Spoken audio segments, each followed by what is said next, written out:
열왕기상 8장 1절에서 11절까지 말씀 한 절씩 교독하겠습니다.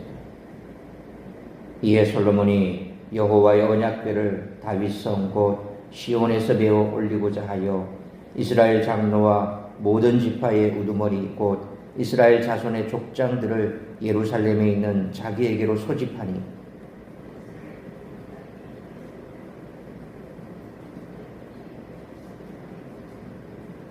이스라엘 장로들이 다 이름에 제사장들이 궤를 매니라.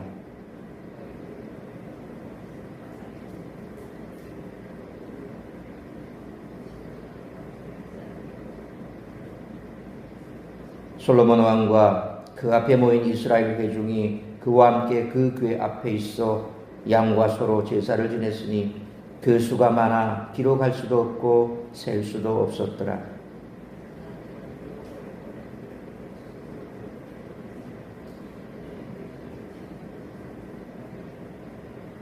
그릇들이 그 궤 초소 위에서 날개를 펴서 궤와 그 채를 덮었는데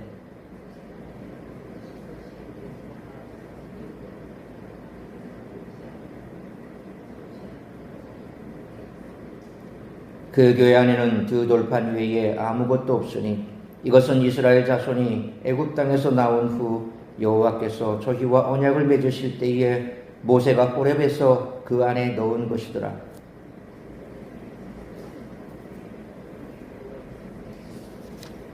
11절 같이 읽습니다. 제사장이 그 기름으로 말미암아 능히 서서 섬기지 못하였으니 이는 여호와의 영광이 여호와의 성전에 가득함이었더라. 아멘. 오늘 본문에 나타난 언약궤와 언약궤의 이동 과정은 우리들에게 어떤 가르침을 줄까요? 첫째로 하나님의 과거 인도하심, 현재의 은혜, 미래의 축복을 말할 수 있습니다.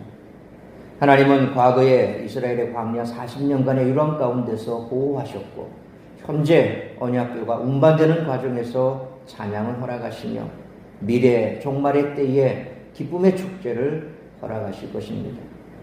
이는 현대의 성도들에게도 동일하게 적용할 수 있기에 우리들은 하나님과 어떻게 동행하는가, 과거 하나님의 인도하심을 기억하는가, 현재 하나님의 임재하심을 찬양하는가, 미래 하나님 나라의 완전한 완성과 도래를 소망하는가라는 질문을 던질 수 있습니다. 그러므로 언약궤와 함께하는 이스라엘 백성들의 삶은 우리들이 걸어가야 하는 본보기가 되는 줄 믿습니다. 둘째로 언약궤가 정해진 자리에 위치하는 것은 하나님의 임재를 말하며 그분이 백성들과 맺는 관계의 특징을 설명하고 있습니다. 하나님은 어디에나 계십니다. 동시에 하나님은 성전을 당신이 임재하실 장소로 정하셨습니다. 언약궤는 성전 안에 제대로 위치해 있으며 이를 통해 성전은 이스라엘 백성들과 하나님이 교제하는 장소로 준비되었다는 것입니다. 그렇다면 우리들은 어떻게 하나님의 임재를 이해하며 그분과 교제하고 있을까요? 우리들은 일상에 살면서 그분의 임재를 경험해야 하며 이스라엘 백성들이 오해했던 것처럼 성전을 오해해서는 안 됩니다. 허락하신 공동체에서 허락하신 질서에 따라 예배하는 것 또한 필요합니다. 이때 그분과의 교제는 외적 의식이 되어서는 안 됩니다. 돌판이 곧 하나님은 아닙니다. 하나님의 임재는 말씀을 통해 경험할 수 있습니다. 하나님은 구름으로 임재를 나타내셨듯이 성도들의 올바른 예배를 기뻐 받으시는 줄 믿습니다. 우리는 교회에서 은혜를 받고 싶어 합니다. 그런데 어떻게 은혜를 받는지에 대해서는 잘 모르는 듯합니다. 따라서 솔로몬이 언약궤를 성전에 안치하는 이야기를 통해 참 은혜를 어떻게 받는지에 대한 오늘 본문의 말씀을 통해 우리들이 깨달아야 할 것은 첫째로 1절로 4절 말씀처럼 하나님의 일은 경건히 경솔하지 않게 해야 한다는 것입니다. 다윗이 언약궤를 둔 시온산과 솔로몬이 지은 성전은 직선거리로 약 700m 정도밖에 떨어져 있지 않기에 언약궤를 옮기는 일에 그리 긴 시간이 필요하지는 않았습니다. 그러나 솔로몬은 이를 간단히 끝낼 수 있는 일로 여기지 않았습니다. 무엇보다 언약궤는 하나님의 임재를 상징하는 성전의 영혼과도 같은 성물이었습니다. 게다가 솔로몬은 아버지 다윗이 언약궤를 예루살렘으로 옮길 때 일어난 사고에 대해서도 잘 알고 있었을 것입니다. 그렇게 솔로몬은 1절로 2절 말씀처럼 언약궤를 옮기는 일에 이스라엘 족장이 모두 참여하게 했고, 또한 다윗의 실수를 반복하지 않기 위해서 3절로 4절 말씀처럼 제사장들이 언약궤를 메고 제사장과 레위 사람들이 나머지 거룩한 기구들을 매게 했던 것을 볼 수 있습니다. 그러므로 하나님의 일을 할 때에는 그 의미를 제대로 파악하고 무엇보다 경거망동하지 않고 말씀이 가르치고 있는 내용에 집중할 줄 아는 지혜로운 지혜를 가질 때에 은혜가 임하고, 그래서 그 은혜를 우리가 날마다 누리며 살아갈 수 있기를 축원합니다. 두 번째로 5절로 9절 말씀처럼 힘을 다해 말씀을 따라 살아야 한다는 것입니다. 솔로몬과 이스라엘 회중은 5절 말씀처럼 옮겨지는 언약궤 앞에서 기록할 수 없을 정도로 많은 양과 소로 제사를 드렸습니다. 영광의 하나님이 자기들이 지은 성전에 좌정하신다는 사실에 감사하며 그야말로 최선을 다해 하나님께 감사와 찬양을 드린 것입니다. 그리고 6절 말씀처럼 언약궤가 놓였는데 이때 열왕기서 저자는 7절로 8절 말씀처럼 채를 강조합니다. 그 채가 성소에서 보였고 오늘까지 그곳에 있다는 표현을 통해 말씀대로 언약궤를 제사장들이 매어 옮겼다는 사실을 강조합니다. 우리가 잘 아는 대로 다윗이 처음에 베세메스에서 언약궤를 가지고 올 때 수레에 싣고 왔지요. 그것은 하나님께서 말씀하신 방법이 아니었습니다. 그런데 새로 만든 수레이기 때문에 이렇게 하면 되겠다. 앞뒤 어떻게 해야 되는지에 대한 생각도 없고 그냥 단순하게 그것을 가져와야 되겠다라고 하는 그런 열망만 가지고 소가 끄는 수레에다 싣고 왔습니다. 그런데 어떻게 됐습니까? 그건 하나님이 원하는 방법이 아니었죠. 결국 일이 터지고 말았습니다. 그래서 한동안 그 언약궤는 예루살렘에 오지 못했습니다. 그런데 나중에 알고 보니까 말씀을 찾아서 그가 조사하고 알아보니까 그건 제사장들이 채에 꿰서 메고 와야 되는구나. 소가 끄는 수레에 실는 게 아니구나. 오늘 솔로몬은 그 내용을 잘 알고 있었습니다. 아버지가 한 잘못에 대해서 다시 반복하지 않기 위해서 그 짧은 거리지만 많은 사람들을 다 모아놓고 그리고 제사장들이 채에 꿰어 메고 왔던 것입니다. 그것을 바로 이 채라고 하는 것을 강조하는 것은 말씀대로 했다라고 하는 것을 표현하는 거죠. 또 언약궤의 내용물은 출애굽기 16장 33절과 민수기 17장 10절의 말씀과는 달리 9절 말씀처럼 두 돌판 외에는 없었다고 말씀하고 있습니다.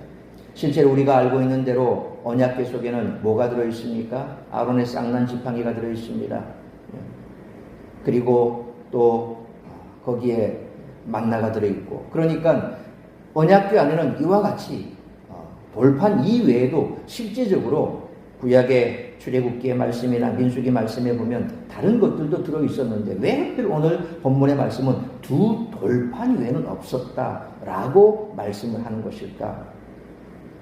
이는 아마도 하나님의 영광을 상징하는 언약궤의 본질은 바로 하나님의 말씀이라는 것을 강조하기 위함일 것입니다. 성경에서 이처럼 강조하는 것은 그 의미가 있다는 것입니다. 왜 하필 두 돌판 외에는 없었다라고 굳이 강조하는 걸까? 바로 하나님의 영광의 상징은 언약궤의 본질은 바로 하나님의 말씀이다라고 하는 것. 그러니까 채를 강조하는 것도 말씀대로 그들이 지켰다라고 하는 것을 말씀하고 두 돌판밖에 없었다라고 하는 것은 말씀만이 중요하다라는 것이죠. 그러므로 솔로몬과 이스라엘 백성들은 말씀이 가르치는 바에 따라 힘을 다해 섬겼고, 이는 하나님의 은혜를 받기에 충분한 것처럼 힘을 다해 말씀에 순종하는 삶을 살아갈 때에 우리가 하나님의 은혜를 받는다는 사실을 기억하고 늘 말씀을 순종하는 삶을 살아가는 우리 모두가 되시기를 축원합니다. 세 번째로 10절로 11절 말씀처럼 하나님의 영광의 은혜를 누리며 살아야 한다는 것입니다. 10절 말씀처럼 언약궤를 지성소에 옮겨 놓은 후 제사장이 그 자리에서 나오자 성전에 구름이 가득해집니다. 구름은 출애굽 때부터 하나님의 영광에 상징하는 것으로 출애굽기 40장 34절 말씀처럼 모세가 지은 성막에 임하셨던 하나님이 솔로몬이 지은 성전에 임하셨다는 확증인 것이죠. 그리고 11절 말씀처럼 그 구름이 가진 위엄이 너무 강력해 제사장이 능히 서서 섬길 수 없었습니다. 하나님의 영광이 그 성전에 가득했습니다. 이스라엘을 애굽에서 이끄시고 구름 기둥으로 인도하신 하나님이 솔로몬의 성전에 가득함으로써 그들과 함께 하심을 확증해 주셨습니다. 우리의 모임과 일상 가운데도 이런 은혜가 임하기를 축복합니다. 그러므로 경거망동하지 않고 최선을 다해 말씀을 따라 하나님을 섬김으로 이런 영광의 은혜를 누릴 수 있는 우리 모두가 되시기를 축원합니다. 사랑하는 성도 여러분, 성전에 임한 하나님의 영광에 관한 이야기는 하나님이 하나님의 임재를 경험하기 원한다면 최선을 다해 경건한 삶을 살고 말씀에 온전히 순종해야 함을 가르칩니다. 이는 결코 종교적 의식이나 예전 화려한 장식과 아름다운 음악으로 경험할 수 없습니다. 가슴 떨리는 감동은 영화나 음악회를 통해서도 얻을 수 있습니다. 그러나 하나님의 영광은 말씀에 순종하는 경건한 사람들에게 주어지는 은혜인 줄 믿으시길 바랍니다. 그러므로 하나님의 일을 할 때에는 그 의미를 제대로 파악하고 무엇보다 경거망동하지 않고 말씀이 가르치고 있는 내용에 집중할 줄 아는 지혜가 있어야 할 뿐만 아니라 경거망동하지 않고 최선을 다해 말씀을 따라 하나님을 섬김으로 하나님의 영광의 은혜를 날마다 누리며 살아가는 우리 모두가 되시기를 주님의 이름으로 축원합니다. 기도하겠습니다. 거룩하신 아버지 하나님, 은혜와 사랑을 감사합니다. 오늘도 이 새벽을 깨워 말씀으로 예배로 하루를 시작하게 하시니 감사합니다. 오늘 주신 말씀처럼 우리가 하나님의 은혜를 받기를 원하며 그 은혜를 사모하지만 실로 그 은혜를 사모하는 만큼 하나님의 은혜를 받지 못하는 경우가 많습니다.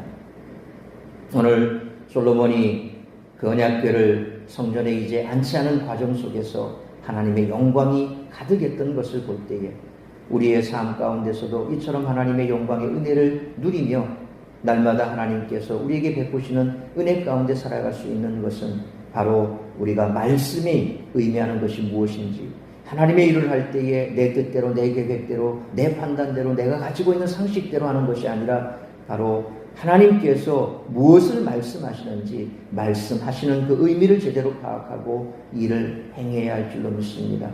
정결하게 경거망동하지 않고 말씀에 집중해 하나님께서 원하시는 바 뜻대로 행할 때에 하나님께서 우리에게 은혜를 베푸시고 하나님의 영광에 동참하게 될 줄 믿습니다. 그러므로 하나님께서 우리에게 말씀하시는 그 말씀에 최선을 다해 순종하고 말씀대로 지켜 준행하며 늘 정결하게 경건하게 하나님의 뜻을 우리가 삶 가운데서 드러낼 수 있는 그런 삶을 살아갈 때 하나님의 영광에 참여하게 될 줄 믿습니다. 하나님의 영광이 우리의 삶 가운데 드러나게 될 줄 믿습니다. 오늘 이 한날도 우리가 하나님의 말씀에 순종하며 그 하나님의 말씀에 집중하여 말씀대로 준행하는 삶을 살아감으로 우리의 삶 가운데 역사하시는 하나님의 역사가 우리의 삶 가운데 은혜를 베푸시는 하나님의 은혜의 영광이 충만한 복된 한날의 삶이 될 수 있기를 간절히 빌고 소망합니다. 특별히 오늘 이 한날도 우리 모든 성도들의 삶 가운데 역사하게 하여 주옵시고 나를 통하여 이루고자 하는 그 하나님의 뜻이 이루어지는 복된 한날의 삶이 될 수 있기를 간절히 빌고 소원하오며 이 모든 말씀 우리 주 예수 그리스도의 이름으로 기도하옵나이다. 아멘.